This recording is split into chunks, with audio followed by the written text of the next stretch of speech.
this gathering of all of you here. Thanks for being here. And I just want to say welcome on behalf of CHIVR, Pryde VR meetup group, led up by Elina and her team, Bowler.President, and also Viva Tech.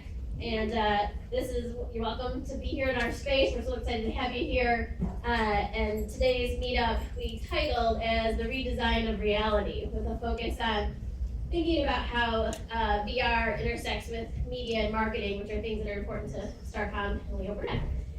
So first, just a bit about myself. Let me introduce myself. I'm your hostess, and if anyone needs anything here, let me know. My name is Kokonas. I'm part of the Starcom global leadership team, and I focus on working with our global clients in innovation in data, technology, analytics, so across the globe. And VR is definitely a topic, of course, relevant to innovation with technology. So super glad everyone's here. This is an amazing meetup of a diverse group across the VR interested parties. So logistically, and if anyone has any questions, let me know. But down the hall, there's bathrooms. Some of you already found them. Men's is closer to the middle here. Thank you, sir. And women's is further down in the back. I think most everyone already found the food. There's still a little bit left, so please eat all that up, and then the drinks are over here. For security purposes, if you can stay on this 21st floor, I appreciate it. More for your security than others. So you never know what you might find on those other floors. Does anyone have any questions? There's many floors. Cool. So before I pass the mic over to Elina, just a few call outs to the people who made this happen, especially CHIVR, and it is their first anniversary.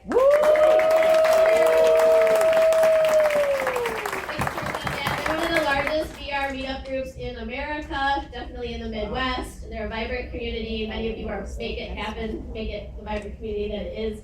I can only see that it'll grow even further, and we look forward to being a part of that.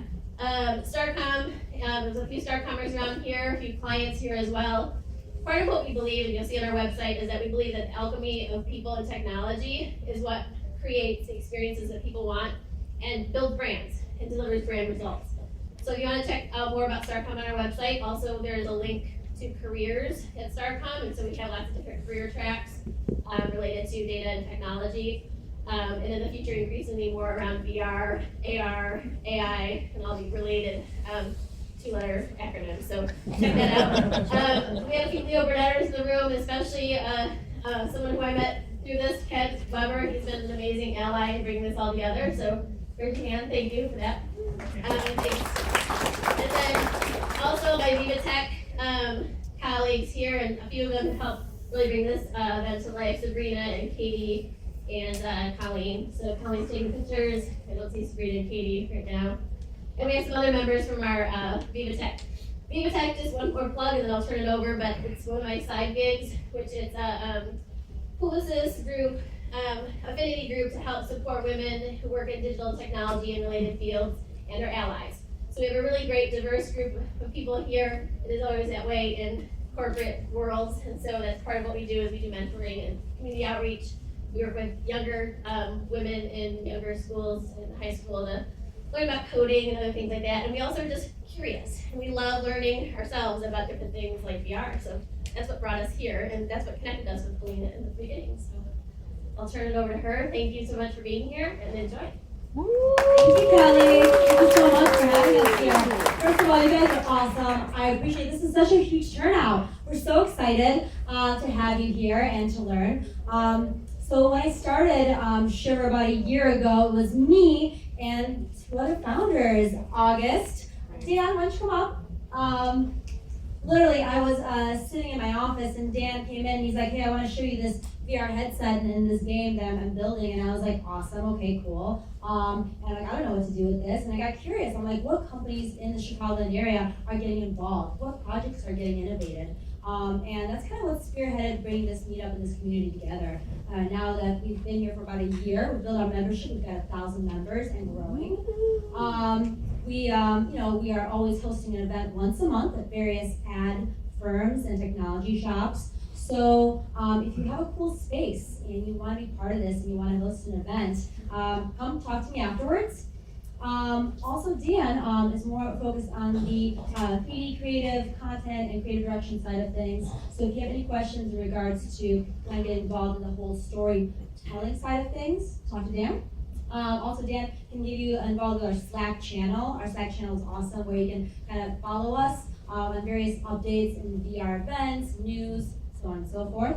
And August is more focused on the development, Unity development side of things and entrepreneurship. He does volunteers time with new grads as well. So if you have any questions in that space, he's your go-to. So afterwards, we'll be standing up here and kind of, taking any questions moving forward. But email address maybe? Yeah, exactly. Dan at CHIVR.org if you'd like a Slack invite. Dan at CHIVR.org. And then if you want to talk development with August, that's August at CHIVR.org.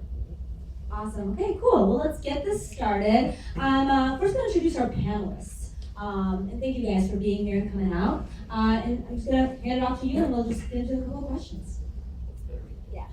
Hi guys, I'm August. I work at a company called InContext Solutions. We do virtual retail store simulations. Our clients are primarily manufacturers and retailers of consumer packaged goods. So we make virtual stores and tools for these retailers and manufacturers to visualize their stores in 3D, in VR, pretty soon in AR as well. And I'm on the research and development team there, so I get to play with all the bright shiny objects until I'm bored with them, and then I throw them over to the tech team to develop their product. I wanted, afterwards, I just wanted to bring up that Google released their AR core yesterday. Yeah. And I've got a little demo on my phone to show you guys. If so, come up afterward and see me, and I'll show you what 20 minutes in Unity can do. Steve. Did I give him the mic? Oh. Hi, I'm Steve Bowler, president and co-founder with Jeremy Chapman over there of Cloudgate Studios. We are the makers of Island 359, top-selling Vive and Oculus VR title. We'll get a demo of it over there later. Jeremy and I started working in VR like late 2015-ish when those Vive devs that Valve sent around. Realized we loved it, quit our jobs, founded a company, found some success in making some premium VR content that folks like playing. So. Hi, I'm Kyle. I'm here from Discovery Communications, and we have an app called Discovery VR, a platform that is available on most of the headset platforms that are out there. So the Vive, the Rift, iOS, Android, and on Google Daydream. We have a brand new app on Google Daydream, so I highly recommend if you have access to it, please check it out. My role at Discovery VR is I work on branded experiences, so I specifically work with brands to help them tell the best stories in VR or help them integrate into the VR 360 experiences that we're doing. And my background is that I come from Pixar from a storytelling perspective, so I was there for 10 years, and I come here as a filmmaker first, focused on making sure that we really are focused on the best stories that we can possibly tell. Well done, Kyle.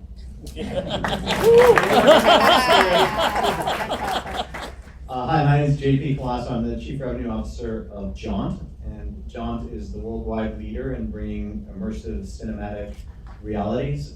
And we're about a 4-year-old company. We always say we're a 4-year-old company in a 1-year-old space. And so we've been around for a long time. We actually created still the best cinematic virtual reality camera. It is 24 lenses, 16 around the sides, 4 on the top and 4 on the bottom. And it looks badass cool. So hopefully we can show you that. And we're going to demo some of our product here, which is exciting. But in my role, I oversee all sort of partnerships with brands, but also working with all the platforms to actually distribute our content. We've created over 250 virtual reality films that we distribute across the world.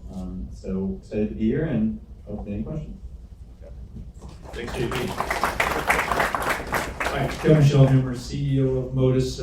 I've spent really the last 15 years in the advertising world, but about a decade within the Saatchi Network, and then 3 with Geometry and WPP, really focused on how do you drive behavior with consumers and the customers. And we had an opportunity to do a test project with VR, and was really amazed with the impact that it had on being able to change a consumer's behavior to get them to buy the product. That drove me to launch Motus about a year ago, and so now as CEO of Motus, I work with brands, work with manufacturers, and work with companies to help them leverage emerging technology to drive engagement with their consumers, their customers, to deliver business results. So thanks for having me, appreciate it. And you can get everyone's more detailed information on the invite, whether it's through Eventbrite or Meetup. Just click on their name, and it links to the LinkedIn page. So if you want further information about each speaker, it's out there for you guys. And we'll start off with some questions. You know, we're obviously all here for a reason. VR, AR, mixed reality are all relevant technologies. So I kind of want to, just open it up to the panel to find out exactly, what brought you to the VR space and why is it important now? How is it evolving? I'll answer every question, so don't hang Every on. single question. I know when Jeremy and I were at our last job, we had the first 5 devs. I don't know if you guys ever seen the ones that are made out of like the cheap plastic and they have the sombrero hat. They look like a Controllers, thing. yeah, and the mask looks like it's right out of like Next Generation, like Star Trek. Yeah. Like the story goes like we had been working with DK1 and DK2 and cardboard and everything, and I was trying all of it, and every single time it made me nauseous, and I was like ready to vomit. And I was like, I can't get my face in this anymore. It makes me motion sick. And so finally the Vive Dev shows up, and they're like, Steve, it's amazing, you gotta try it, right? They set up the full volume of the motion capture studio. And I was like, F you guys, like fool me 4 times, right? Shame on me. And they're like, no, really, you gotta try it. It's good, you won't get sick this time, we promise. I'm like, I've heard that 3 times. And so they finally said, I think it was Jeremy too, who actually said, no, you're a creative director at the studio. It's your job to understand the technology in case somebody comes to us with a job. And I'm like, I hate you. Okay, fine. I'm gonna go try this. And you put it on, and like everybody here who's tried it once before, at least the Vive, like I was like near tears just in the demo room. It's like, I called it the Mesa because it had that little flat plane that you stood on in the old Vive days, right? And it was like this open gray expanse. And just the accuracy of the tracking and the depth of the expanse. I mean, I'm looking into nothing. I was like near tears because I was like, this is the holodeck. Like we finally got Star Trek right here. And it was like from then on we were hooked. And I'd stay late after work playing on it. And Jeremy did a demo, which would later turn out to be the Brookhaven experiment. Maybe you guys have seen it. And we he did it in a weekend because he was super into it. And I was like, F you don't get to have all the fun. Like I'm gonna start messing around in VR all the time too. And so from then on, we couldn't stop, and we eventually just left and formed our own company because we wanted to do it full time. So Pretty inspiring, Kyle. What kind of led you into that? Into the space. Hi. Very good.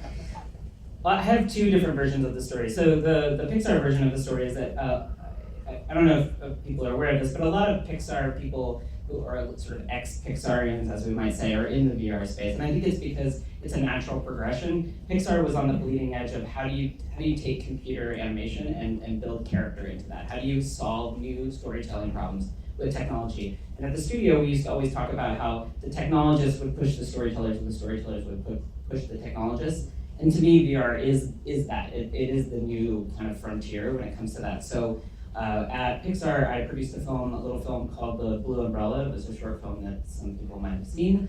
And I produced it with a director named Sascha Unsold. And we both left the studio, and he went on to develop the Oculus Story Studio. And some of you might have seen his work. So we both left the studio. I went to New York. I was like, I'm going to conquer independent film, which is a whole other story. And he went off to Oculus, and he brought me in when they were developing Lost. And I of course was listening and paying attention to what was happening in VR. They showed me an early test of Lost. Who's seen Lost, by the way? Anyone? Oh yeah. Yeah.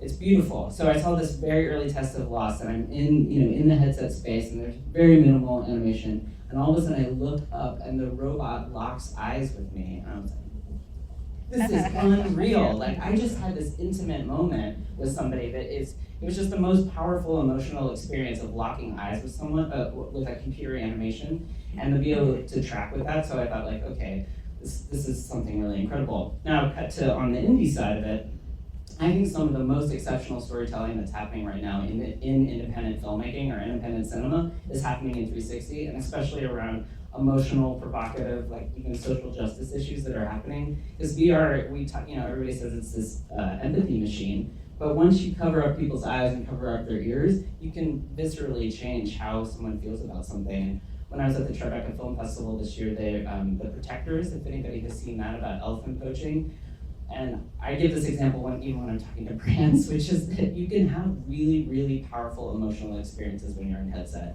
And I watched this experience that Catherine Bigelow, if you haven't watched it, check it out. Catherine Bigelow directed. And afterwards, I remember watching it and having to go and just take a moment to decompress out of VR space. So I think there's a lot of power in the medium. And I often like to talk about how we need to do good and not evil with the power that we can have with VR.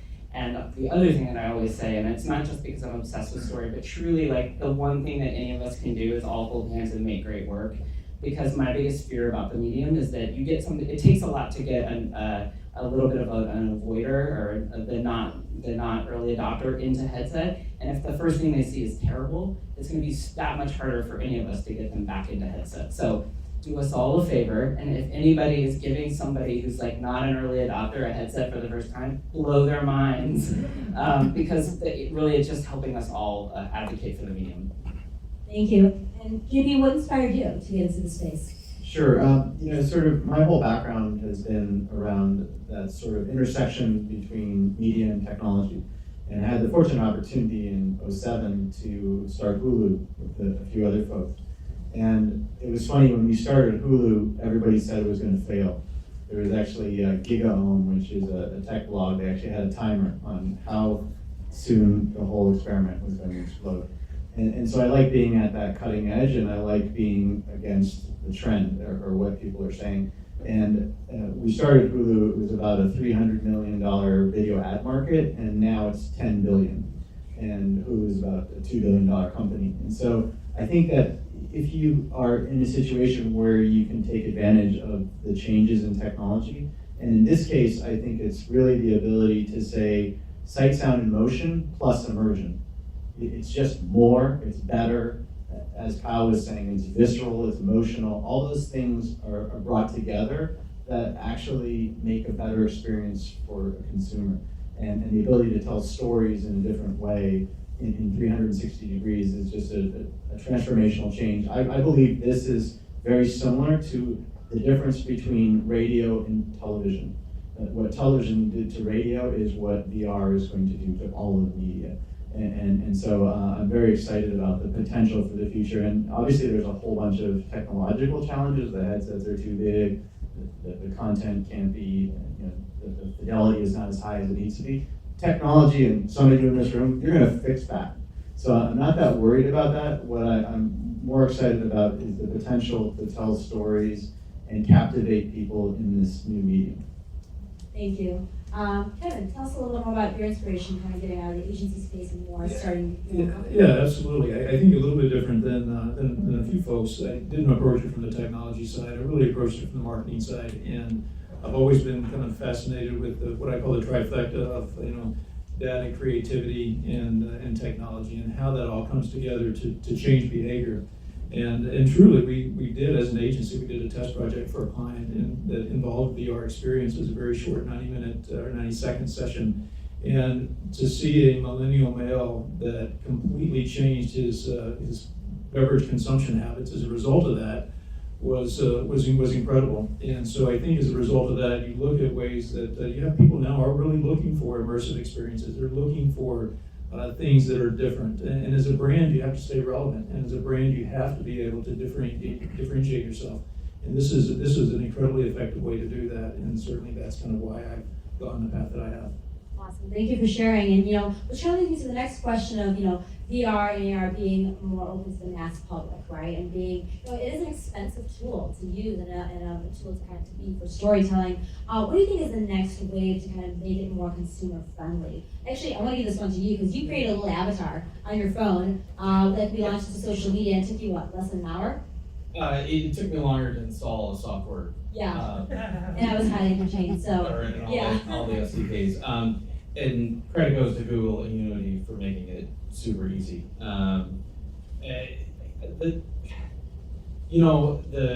In terms of what is going to bring on mass adoption, there's obviously the price of entry, right? The Oculus Rift is $400. You need a $600 computer, bare minimum, right? It's starting to come out on cell phones to be, halfway decent, but you need, it's starting. We're not there yet. But as soon as the price comes down, as soon as a 16-year-old kid can afford his own, VR solution. I mean, I remember when I was 16 and I spent my money on a Nintendo 64, and that was a huge investment, right? I saved up a lot. I saved up for a long time to get that, and that's what it's going to take. But it's also going to take compelling content. People aren't going to, spend money on a high-end VR device unless they know that there's something cool to do or fun to watch. That's why, Jaunt, as a content, as a location, a place where you can get your content from, people need to realize that hey, there's this cool thing out there, I need to try it. And it's a matter of education, because there are a lot of people who here has never tried VR ever. There's a handful, right? 3? 4. So it's kind of a interesting question to ask to a VR meetup group, right? So we probably have a higher percentage than the total population of people who try VR. But there are still a lot of people who've never tried it, and they don't understand. Remember your first time you put on a high-end VR headset and you were like, oh, this is awesome, right? It's gonna take time.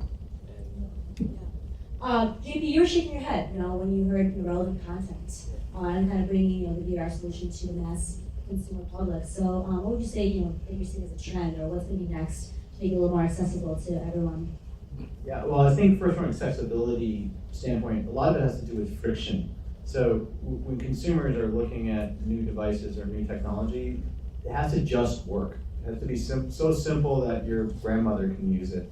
And right now it's not, right? It's very hard. You gotta set up this whole computer thing with your Oculus Rift or your HTC Vive, or you gotta put it in your mobile phone and make sure it's set up right, and then turn it on and use your eye gaze or all these different things. It just doesn't work very, very simply. So I think 1, it has to be simpler. 2, it has to be, as you were saying, cheaper. And the prices are dropping very, very fast. Oculus Rift is, I think every couple months they lower the price, and same with Vive, and the prices are coming down very fast. And you can also get these kind of 360 video headsets that are really cheap. So it's moving towards zero. And I think it has to be close to zero for the headsets, for people to really start to use them and to adopt them. So I'm sure that, like I said before, the technology is going to solve these issues, and it's going to get really, really easy to use. But going back to what August was talking about, I think it does have to be that the killer app is not there yet for VR. And that app would come to me in 2 different ways. One can be just a consumer way, which is content.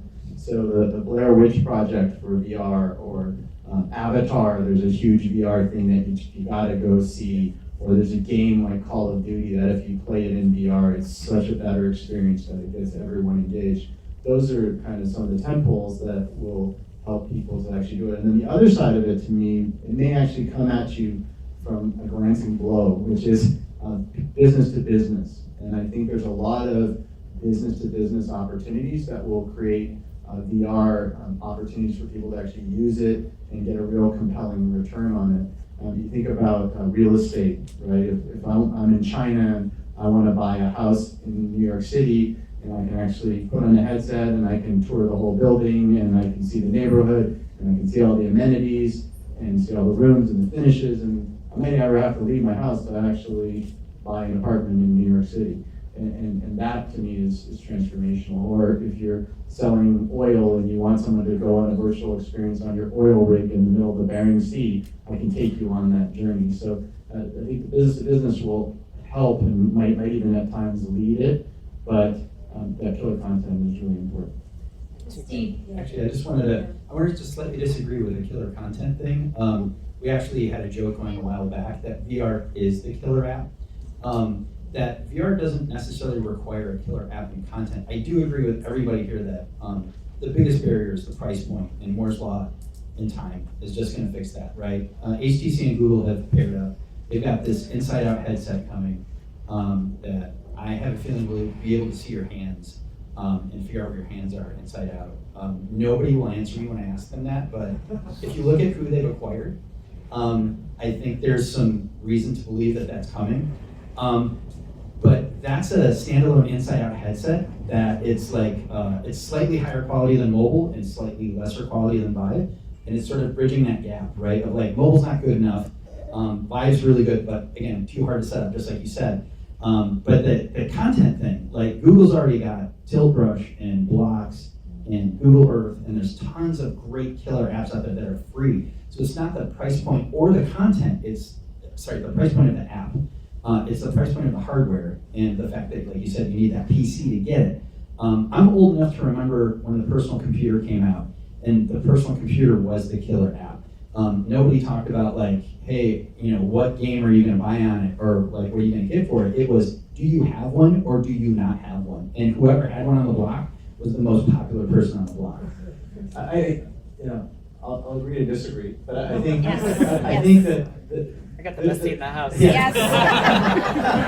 Let's go. I've been waiting McGregor. for this. I agree with both of you, so. But I think that the PC as well as VR is a platform. It is a platform that provides a certain set of capabilities and things that you as a software developer or a consumer can actually engage with. So I believe that VR is actually, it's a killer platform, but everybody asks the same question: what do I go do? Like, what can I watch? What can I play? What can I create? And it's having people start to engage and use the platform that makes it the killer experience. And that's all of it, to me, is about content, making the best functional content for the platform that will drive people to try it. You have to get people to try it, and that's what I'm saying, which is if there's something that you won't be, kind of like the Seinfeld moment, right? If you didn't watch Seinfeld on Thursday night, you were like a nobody on Friday morning. and I think you need that for VR, and I think it will make it. Right. Kyle, on that note, I'm going to wrap it up with your comment. Anything? I have like 12. Okay. I mean, I also wanted to say that the must-see TV thing is so big that that's the storyteller in me talking. I had 12 things to say after that.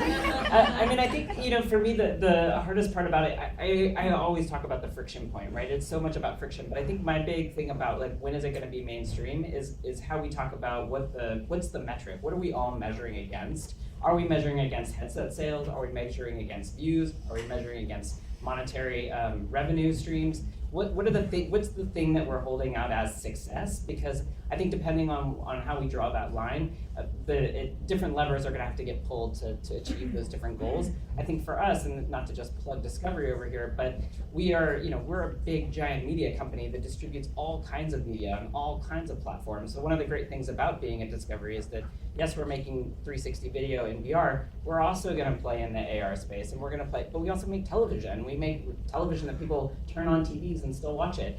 And we make content for digital, and we make different sizes and forms and shapes of content on digital. So I think that there's this way in which, for me, it is all about, like, as a storyteller, it's just about the friction. I mean, the other thing that I always talk about is this room is probably different. Most people do not know what VHS stands for.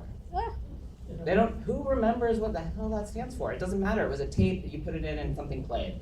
And I think that nobody's going to care in a little bit what AR stands for, what VR stands for. It doesn't matter. The point is that I open this app called Facebook and my face changes when I look at the screen, and I open Snapchat and my face changes, and nobody cares that that's actually technically AR to some people. It just works and it's cool. And to me, I think that that's the driver. Is like, is it cool and can it work and can it happen? And I don't care what it's called. Awesome, thank you. On that note, also, obviously, we're here at Starcom, Leo Burnett, partnering up. It's a big ad agency, which kind of leads to the next question of a new marketing channel between creatives, marketers, and clients, right? Where is VR and AR going to take that? Kevin, I'm going to hand this one off to you to kind of maybe talk a little bit more about what people should be on the lookout for as a new marketing channel in this space. But, I mean, I think the conversation, it all ties together, right? I mean, we talked about what mass adoption. As a marketer, you're looking at how many eyeballs or how many views or how, you know, what the receptivity, what your retention is around content you're delivering. I think JP mentioned it as well. B2B, in my opinion, is probably going to drive ultimate consumption of VR. I mean, because if you've got a price point barrier, manufacturers, B2B, typically will overcome that barrier much quicker than a consumer will. You think about education. Education using VR, I think, can absolutely change the game. When you're experiencing content as a first person, you're actually committing that information to memory, and your ability to retain that, your ability to recall that is much higher.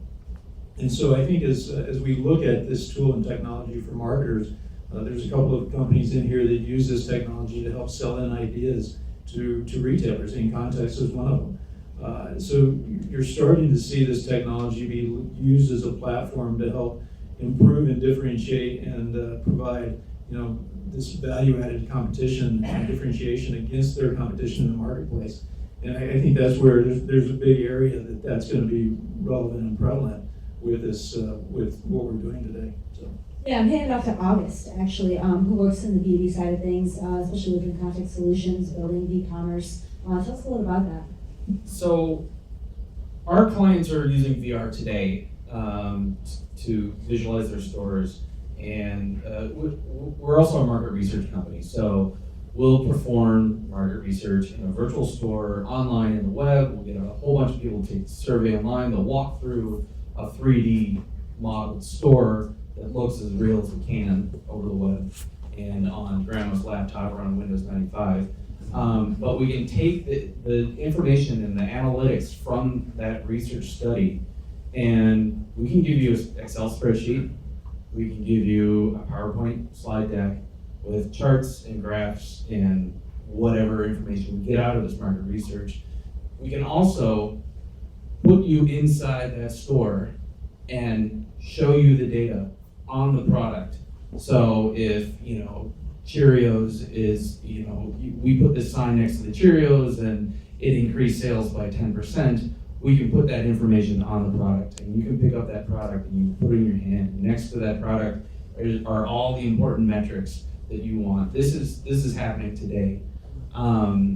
We did a demo for Intel last January. They had some big conference in New York, the National Retail Foundation, and Intel was the big sponsor, the big headliner for this thing, and InContext had 5 minutes during their keynotes where we did a demo and we showed off what we think the future of commerce is going to be, V-commerce, we're calling it, right? And we did this demo, and it was me and Alan over there and our friend Brian, and we just kind of sat down like, I don't know, how are people going to shop, in the future? And we made this demo where you're in a fancy apartment, you open up a refrigerator, and you can grab products out of the refrigerator and put it in your virtual basket, it gets shipped to your house, whatever, right? That future of V-commerce, I don't think anyone's figured that out yet. I don't see people putting on a headset to go buy groceries or to go buy a couch or a car. I mean, I could see going to a dealership and, checking, choosing my options for my car. I have something to add to that. Add it. Okay, so I think you're right, because I've also had these pitches too, which is like, you can go to a big retail store and somebody can go in a headset and pretend to be this person and shop. I'm like, nobody's gonna do that. Yeah. It's an interesting idea, but I think when it becomes social, then I think and maybe this is where you were going, I don't know, but I think that then it becomes a totally different experience, because has anybody been tracking Sansar, what Linden Labs is doing, the guys who make Second Life? So I went and saw a demo earlier. Okay, so first Linden Lab made Second Life. Everyone know what Second Life is? Okay, great. All right, they have a new product called Sansar. It's a VR. You can experience it on a desktop, but you can also experience it, I think, on Vive. It's on the Rift or Vive or both. It just came into developer preview. I think it might be in public preview. What's amazing about it is that it is the first moment that I had that was like real social avatar VR experience. where I was in the space and I picked my avatar, and then the other guy was in the space and he picked his avatar. And when he came closer and walked closer to me, his voice got louder, and when he went farther away, his voice went farther away, and we could teleport to different places together. And because it's a room scale experience, we teleported to like an Egyptian tomb, and it was all mapped so that there were areas that you had to crouch in, and this avatar and I crouched and went through the thing together. And that to me was, I mean, it was, the fidelity wasn't there, like it wasn't, it's not gonna impress a certain kind of person, but if you could see past that, that becomes an interesting thing. Like if you and I are in that space, and then we're getting into like Ready Player One world, but if you and I are in that space together and we're shopping together, then it becomes interesting to me. But like me alone shopping might be a lot less interesting. Yeah, Kyle, let me add to that a little bit, though. Because I always touch on the point, there's a lot of data around the findings that you can find as a manufacturer, but there's also a lot of data related to products that you purchase. There are certainly high-end bulk products that people purchase, typically at a high price point. And if you think about, we talked about storytelling, right? If you're going in and buying this, high cost item, it's a high involved purchase, you want to make sure you're making the right decision. You want to make sure it fits on the wall of your house. You want to make sure, and there's a story that you're able to get or data that you're able to gain as a result of that experience. And you're saving somebody time, money, frustration, kind of three big criteria as it relates to shopping.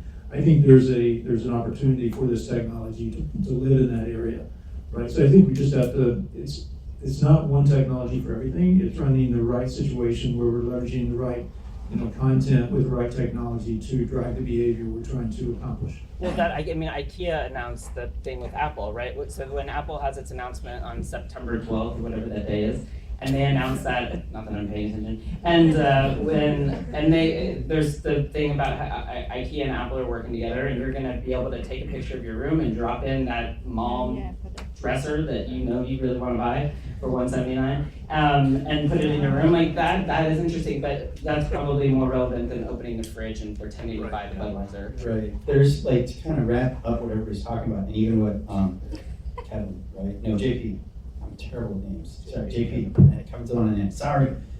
Said earlier about friction, and there's also a consumer-based thing. Like right now, I've seen August demo, and it is effing dope. The problem is that there's like adults included. There's like, correct me if I'm wrong, there's like 240 million potential customers in the United States that we could sell to, right? Unfortunately, half of 1% of those have a current gen VR headset. So trying to sell to them through that, probably a bad idea. Because of that half of 1% of the American population, exactly 0% of them are actually going to want to shop that way. But it's a brilliant demo. And bring up what you guys said about friction and about adoptability. iOS 11 predicted 400 to 500 million phones on September 11th when it goes live will be able to support that. So now you're reaching a much broader consumer base. And even if you only captured 1% of those people, you made a lot of money, right? So it's all about like how can the tech get in the right hands? And unfortunately, the iPhone and now AR by proxy has had like a 10-year start over VR, right? So VR will eventually get there, but that's why I kept bringing up the PC thing earlier. It's a much slower ramp. It's the ramp of the PC hardware. It's at the same price point. It's at the same like adoption level, opposed to like a phone in your pocket. So. Yeah, and on that note, also, everyone wants to get into the VR AR space. What are some of the challenges you're seeing where clients say, "Hey, I want to do this," but then they either don't have the resources or don't have the developers to build out what they're looking to get into? What are some of the challenges you're seeing on the client or more the agency side of things? JB? Sure. I think the first challenge, there's a limited set of knowledge of people really understanding what VR is, because you're throwing a lot of acronyms, I think, on the client side, like VR, AR, oh, we should try this, or we should. So I think that's just the kind of level setting, the understanding, and the education. Then the second thing is, the question I get the most is, what do we do? I think VR and AR is cool, what do we do? And so coming up with something that fits the essence of the brand is a story that can work, and then the killer part, which is, what is the scale? Am I going to create something that's just fun and nobody ever watches it? So I think it's this whole point about keeping 360 video and VR together. So VR is kind of that high def experience, and then 360 is where you get the scale. So I think you have to put both of those together, but I think really brainstorming examples that can work for their business, that can have an impact, and then having the research and the metrics on the back end to show them what they learned. And they're really compelling metrics, 8 times the engagement, much higher sort of propensity to buy, much more favorability towards the brand. All those metrics are there, but you have to create the story, distribute it, and demonstrate the impact. And so it's a slow process, as we were talking about earlier, but I think a lot of folks don't even have a budget for it. So that is a really big problem, which is I have innovation, but I don't really have that budget, and if there's something more exciting or I need another rating point for TV, I'll take that budget. So I think all of us have to work with the brands to get them committed to spend a very, very tiny percent. And I'll give you another Hulu example, which was we started the new fronts, way back when, and everyone's like, well, you're going to be with your competitors and you do things. I'm like, I'm not worried about YouTube and AOL video and all those guys. What I'm really worried about is that they're spending $70 billion in TV and virtually nothing in online video. So if they could spend 5% of the $70 billion in online video, that'd be $3.5 billion, and everybody's drinking champagne. And so I think for this industry, we have to get people to assign the budget, even if it's small, to say this is our experimental budget that's not going away for AR and VR projects, and then everyone in this room will create great experiences and the metrics and all the stuff that moves it down the line. Awesome. Kevin, I'm gonna have you kind of finish up on that note, and then we're gonna open up to questions. Yeah, I think money's the biggest issue, at least from a marketer or a client side. They don't have the historical data to validate that they're going to get an ROI against a specific spend. I mean, it's really as simple as that. Is if they're going to put 10 million towards a media buy, they have the calculations to determine what they believe they're going to get back as a result of that investment. And so putting that into a new area, a new technology, it takes a special type of marketer, and I think one is willing to take a risk, willing to kind of push the envelope, willing to kind of establish themselves within that particular company. I think you have to search them out, and you have to find them, and once they can, they'll be able to run with it. But it truly is coming down to the money, and don't compare it to the mass media of today. You've got to pick the lanes in which you use the technology, whether it's an experiential event, whether it's a kind of a special value-added experience that you're doing on something else. So just be careful how you pitch it, and how you allocate it, and how you get the funding for that. I just want to add 2 other challenges that I see for companies trying to build VR solutions to whatever their problem is. It's content and it's talent. There are, say I'm Discovery Channel, right? How many game developers do you have working at Discovery? How many do you have working there now versus working there 5 years ago, right? There's all these companies trying to get into VR. There aren't a lot of game developers out there, right? And we're starting to see a lot of indie game developers starting to come up, and they're starting to do their thing, and there's this huge interest right now in game development, but there are not a lot of very experienced game developers. And if you're working in VR, if you're creating VR, you're a game developer, right? And I see companies having a hard time finding game developers, so what they're doing is they're hiring agencies to help them with that. They don't have developers in-house, or they have a problem with content. I mean, InContext Solutions, we work in consumer packaged goods. We have about 300,000 3D modeled assets, right? Every product that you see in a store, we have a 3D model of it. And right now we're going through the process of, we have to upgrade all these assets from Unity 5.2 to Unity 2017, and we have to target Mac, and we have to target PC, and oh my gosh, how do we deal with that content? But we already have the content. Not everyone has the advantage of being in a B2B game for years and years and years and having this 3D content, and we just happen to have it already, and oh yeah, we can throw it in VR, no big deal. We have that advantage that not a lot of companies have the advantage of having all that content.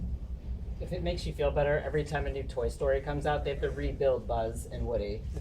Yeah. From scratch. Yeah. Yeah, it's gotten better, but every time. New Lightning McQueen. Awesome. Now I'm going to open up to the audience for questions. Henry. Yeah.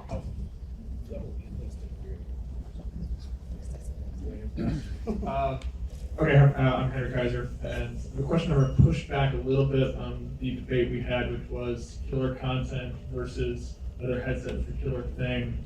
Just don't want to see the room explode. So we talk about VR oftentimes as, is this not working? So we talk a lot about VR as a new medium, talk about VR as this new technology. I don't think either of those are inherently wrong, but VR oftentimes is compared to, say, a new internet. And that's something I thought I tried to phrase it is that it's not very, what drove the adoption of the internet, it wasn't Doom connected to the internet or Halo, and it wasn't B2B applications. Those connected 5% of guys up front, another 5% of guys that they come down the line, but the level of social connectivity blew up the internet in a way that, I don't think the businesses expected as favorably, say, when Facebook, of course, broke down anonymity online.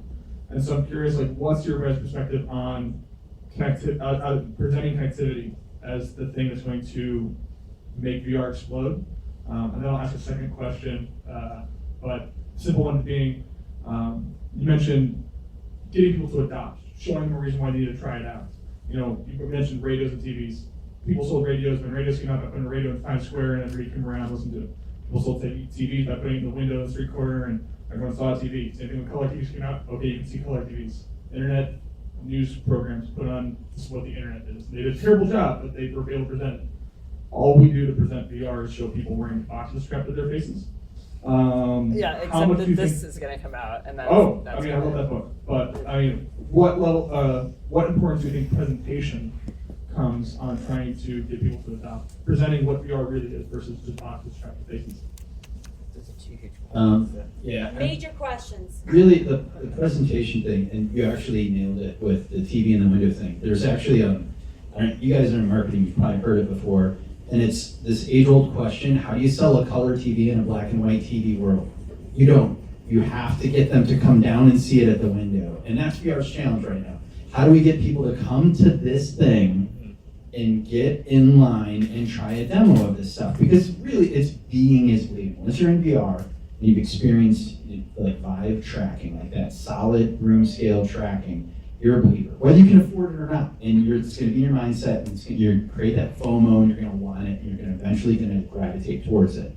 So I have faith that it's still gradually going up, and the price point coming down is going to fix it. I don't have the answer of how to solve getting people's faces in VR, because you're right, it's hard. It's how do you sell it with a box on the face? Does mixed reality videos convince people? A little, but not as well as actually being in it and trying it. So it's more events like this. It's getting stand-ups at Best Buy. It's getting stand-ups or pop-ups at events. It's just putting faces in it. It's people who own it, inviting people over and having parties, inviting their friends over. Be the local tastemaker on your block. I already pitched your meetup group. Right, or the meetup group here doing VR. I don't have the answer for it, but yes, it's presentation matters. It's really how do you get people to trust putting their face in it and trying it, and I don't have that answer. I'll add one thing. We agree, but I'll add a couple things. I think one is you got to solve people's problem, right? And I think you're on to something we didn't talk about, which we should have, which is social communication. So yeah, one of the greatest things about VR is the ability to transport time and place.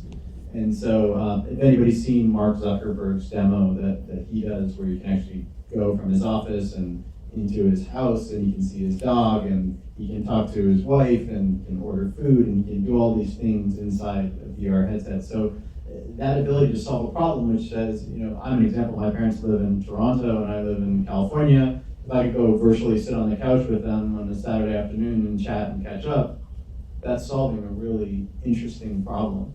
So I think part of the presentation is what you were talking about before, but part of it is also just, here's all the problems that can be solved, and here's a really neat way to solve them on top of killer content and all this other stuff. So, but I do think that bringing people closer is one of the most interesting things that you can do in VR, and communicating in much higher fidelity.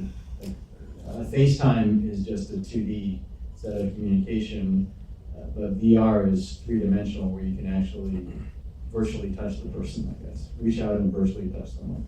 Interesting. Next question, right over here.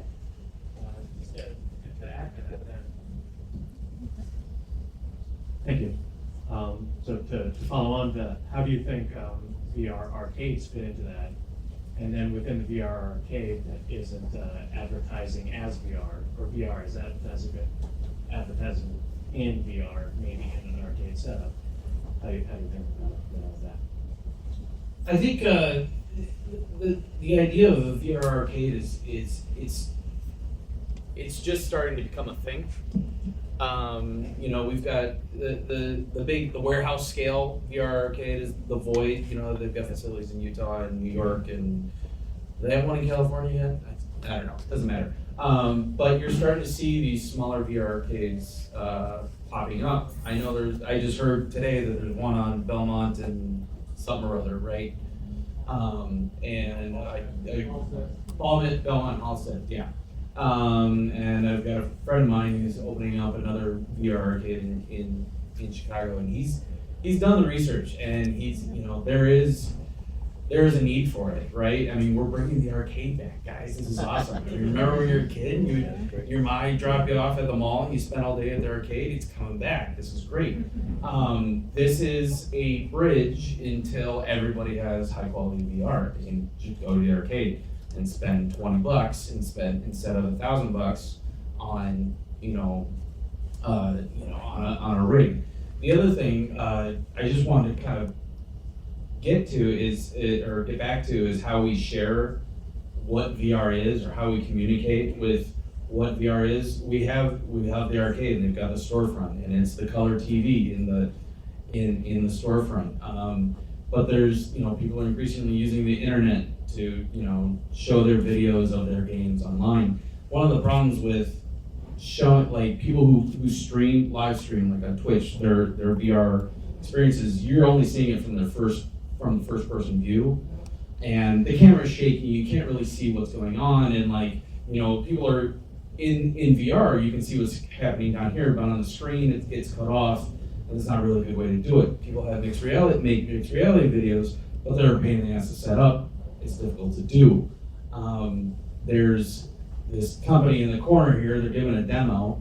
They're called Pryde VR, and they make tools for developers to help them show off their game. They give them a little avatar in the game, and the camera rotates around the avatar, and it's like a mixed reality video, except for it's not a pain in the ass to set up. You don't need a green screen. You can show off your game in VR, but you don't need the green screen, and it uploads to YouTube and social media and all this stuff very easily.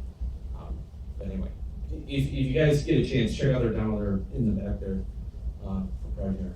Yeah. Hey, let me make a couple comments. I think there's an evolution of adoption, right? So I actually think the VR arcades are great, because you're potentially getting high-end content into consumers' hands that might not otherwise have a chance to get it or to experience it. So think about the theater. Theater years ago was a way for people to watch a video on screen before they had a TV in their house. Then they figured out, okay, the price point came down, they could put a TV or a screen in their house, and you started to see the adoption of that technology much more commercialized. I also am not opposed to advertisers, because if you can figure out a way to monetize this medium, you're going to get more money into the medium, and you're going to get better distribution, you're going to get broader distribution if there's a way to monetize it. I think we're still trying to figure out a way to monetize this medium right now. And if we can figure that out, you're going to start seeing more money going into this kind of venue, if you will, that will help drive adoption. So two sides. Last question. And then you guys can talk to everyone individually. Who's got the best question? Who can raise their hand highest? In the back, standing high. You tried the hardest, sorry. Yeah. Oh boy. Here we go. My question is quite simple. What's next after VR and AR? It's simple, guys. It's very simple. Artificially. Have you guys ever, God, this is so nerdy and I apologize. Have you guys ever, alright, fuck it. It's the Matrix. You're just gonna plug it in and you're in it. I was gonna say Shadowrun, but probably people don't know what that is. The Matrix is really easy to understand. You're gonna put a plug in your head and they're gonna simulate reality and it's gonna touch all of your nerve endings and you're gonna feel heat, you're gonna feel pleasure, you're gonna taste the food. Remember the steak is delicious? It's gonna cover all of those aspects of it. Wait, the steak is moist and delicious is a line. I'm a bad fan. So it's the Matrix.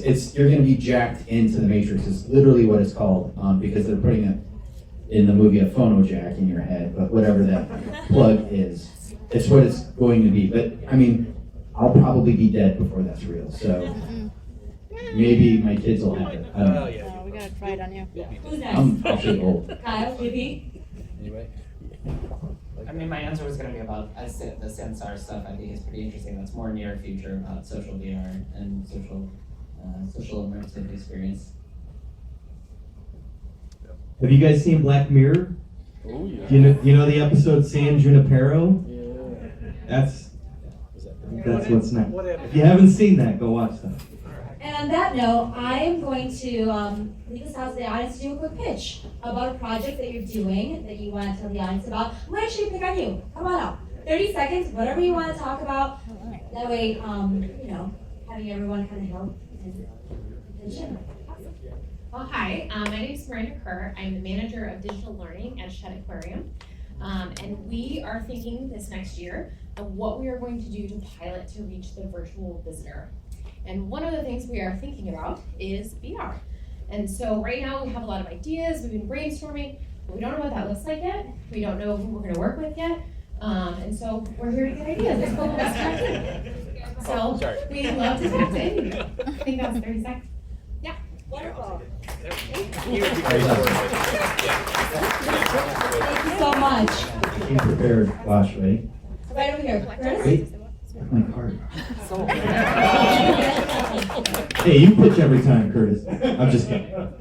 Hi, I'm Curtis Schmidt.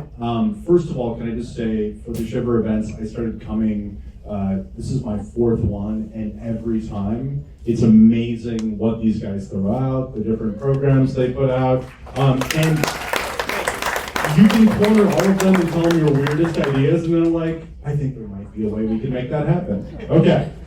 That's not my pitch. Basically what my pitch is, I've been working on it now for about a year. I'm 18 years in the entertainment industry as a video editor. What I am going to do, I've been working with actual veterans. I want to do Banner Brothers for real World War II submarine vets that not only tributes them, but also gives back. Part of the proceeds will actually go back to the vets. The people we have signed on right now are the DP of Avatar.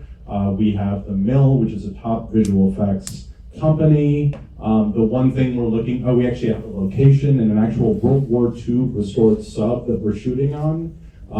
We are just looking for the funding, and we're getting there, but we need that thing to push us over the edge. It's going to be a pretty incredible experience. Thanks.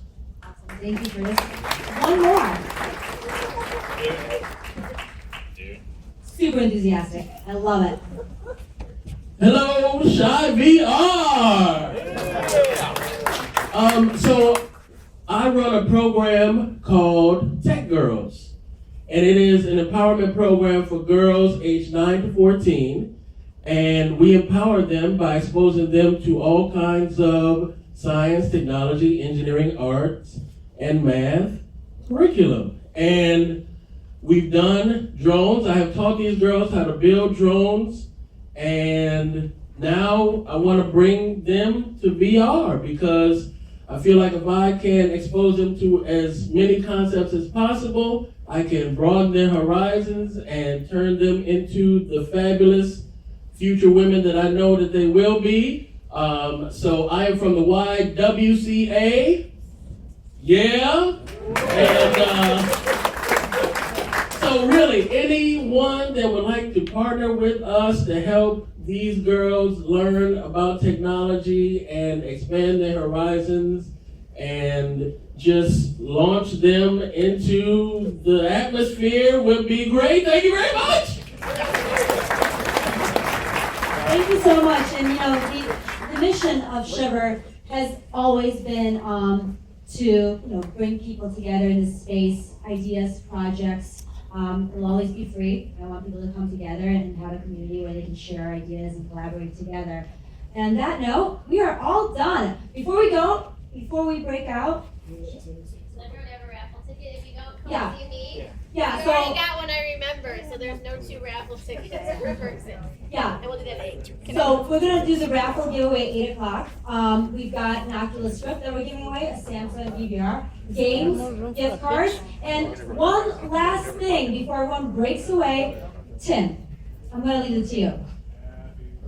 Thank you. Is there more room for one more picture? Yeah, I don't know. I'm gonna follow up you, but that was pretty cool. So thank you. My name's Tim Orth. I've been recording these meetups and 360 videos. So if you want to check them out after the fact or show them off to someone else you know, and so you can show off what you saw and what you learned here, you can check that out on YouTube after the fact. And also, of course, I want to thank you guys. You guys worked incredibly hard to make sure each one of these events is better than the last. So thank you guys for organizing this. And also, I'm excited to show off. I have my Daydream VR here, and I have a 360 video of the solar eclipse, which is really cool. So you guys are definitely going to want to check this out. It's really cool. So thank you. Thank you, Tim. Last but not least, I've got Jonathan over here. Jonathan, say hello, everyone. John is a mentalist, so he takes a VR approach and a little bit of a different reality and perspective. He's going to be doing a personal demo for everyone using their cell phone. So gather around Jonathan, because you're going to be standing right about here, right? And grab a drink, and then he'll get started right away. Awesome, everyone. Go mingle. Have a good time.